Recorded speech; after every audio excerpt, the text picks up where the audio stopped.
BRUCAST is back, baby. Want to become an actor? What's the first thing someone does?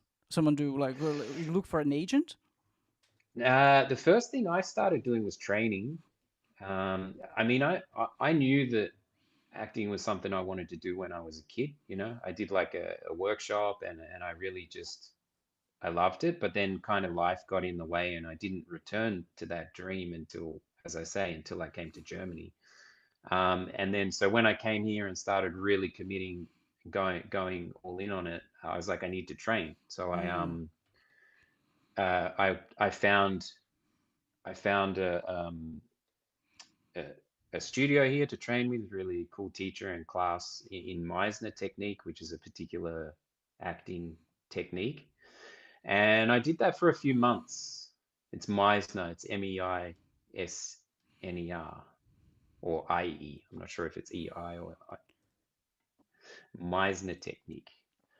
Um, And so one second. The Meisner technique focused on three components: emotional preparation, repetition, and improvisational methods. Instead of simply relying on memory, this helps actors in training to focus on their scene partner, building a truthful performance. Okay, so you repeat a lot, you use a little bit of improvisational techniques, and have emotional preparation. so I was unaware of this technique, but it was it was really awesome in that in this time that I started to do it, it started to help me learn to trust in my own instincts. Mm-hmm. And it was very helpful, but it was very intense that 3 months. So I started with that, and it was intense in a way because there was a lot of German actors in there. It was really mixed. So sometimes I was like trying to act with the German scene partner and stuff, and I had no German. Uh, um, and then after that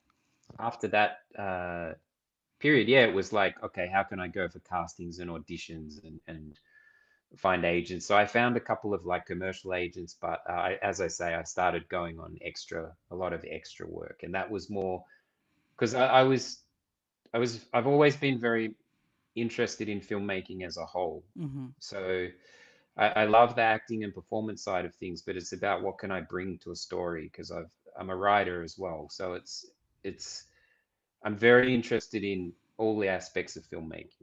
Mm-hmm. And when I was on all these sets, I always had a genuine curiosity for every role on set. Um, so yeah, that was like film school to me, but it was also acting training because often it was real simple stuff like, timing and you got to hit your mark and things like that. So I started exercising the muscle just by getting out there and trying to get set experience.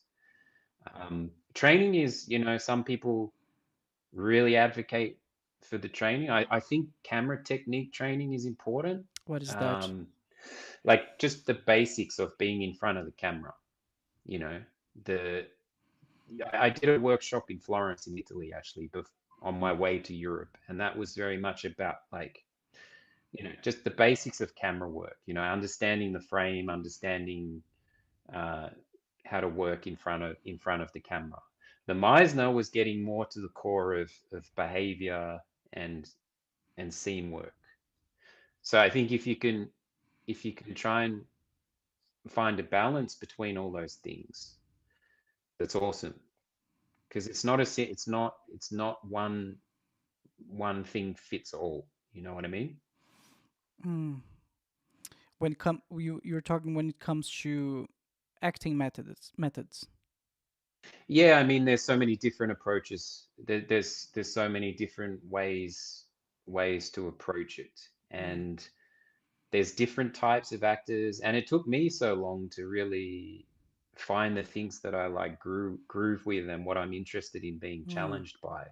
There's things that I just am not suited to, and that's cool. That's totally cool. It's like I've had to work to find like an awareness of so what can I offer and what can I work on. Mm. But if I'm scared, that's good. I try and lean into the fear.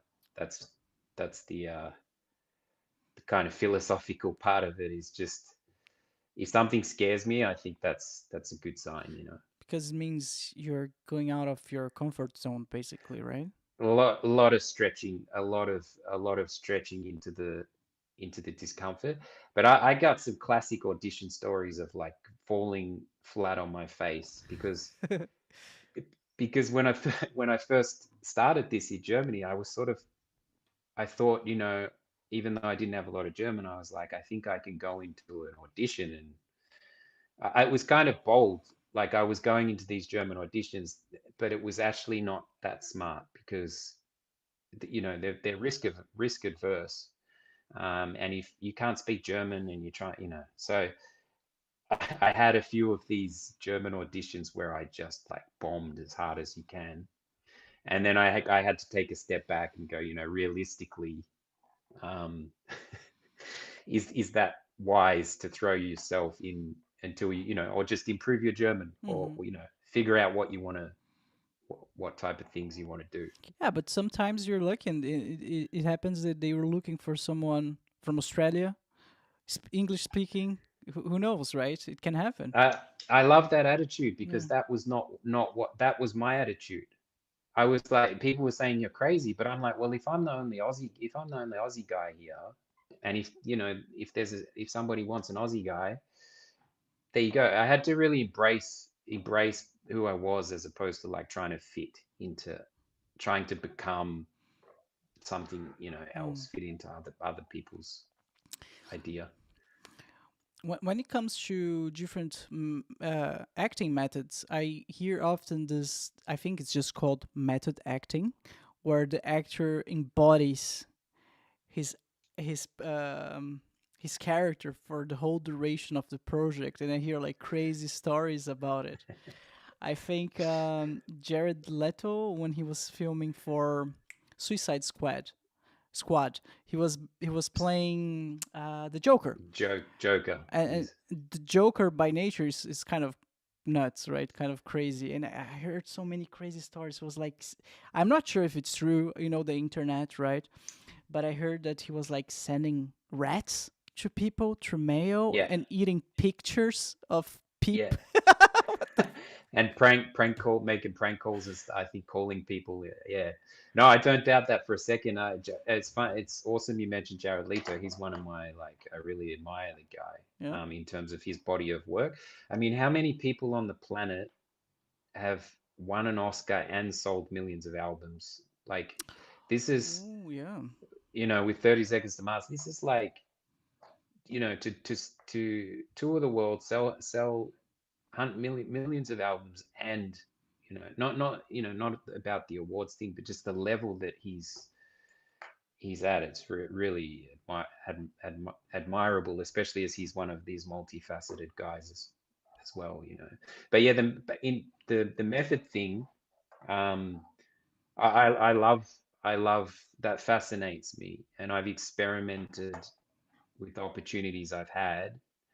I am much more drawn to going all in.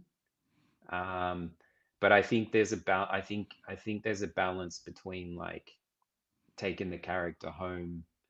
Uh, it's a tricky balance in the experiences I've had. I think I'm in a far better position now to really have a healthy relationship with going all into a character. It's if that makes sense. What would be the health approach? So when Well, you it's you. go ahead, mm. sorry. Well, it's just it's just, you know, when you come off set and you come home and then you're dealing with your family, if you're still being a psycho.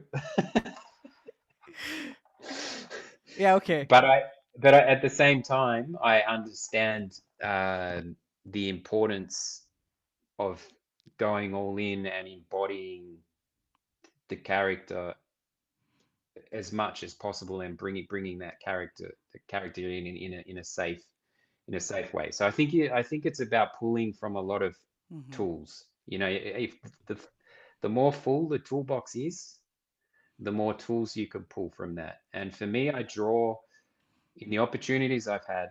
I draw from a lot of life experience. And I think when you've had a really like richness of life experience, you have so much to pull from, um, to try and find in a character, which is awesome. So all this, the architecture, the drumming, the experiences I had in my youth have all fed into my toolbox. Of course. Imagine they need someone who is an actor who needs to play the drums. There you go. You're there. Yeah, Yeah. and the tools are infinite, really, in terms of how you can fill that up. But Mm-hmm. um, that's that's for me what it's about. It's like how many tools from life can I grab, Mm-hmm. um, and then how can I like use those, But I do lean to much. I lean. That's what I mean. There's different types of actors. Some people are, they're very technique. They can do it. They don't need to be in character for a month. Um, but for me personally, I need it. I need to go all in. Like I need to really, that appeals to me more actually, the call it method side of things. Mm-hmm. Yeah.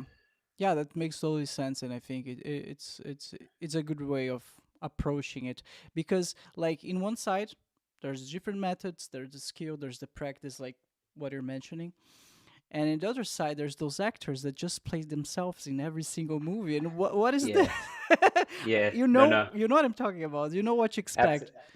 Absolutely. And I've realized in recent times, I'm very interested in stretching further from myself.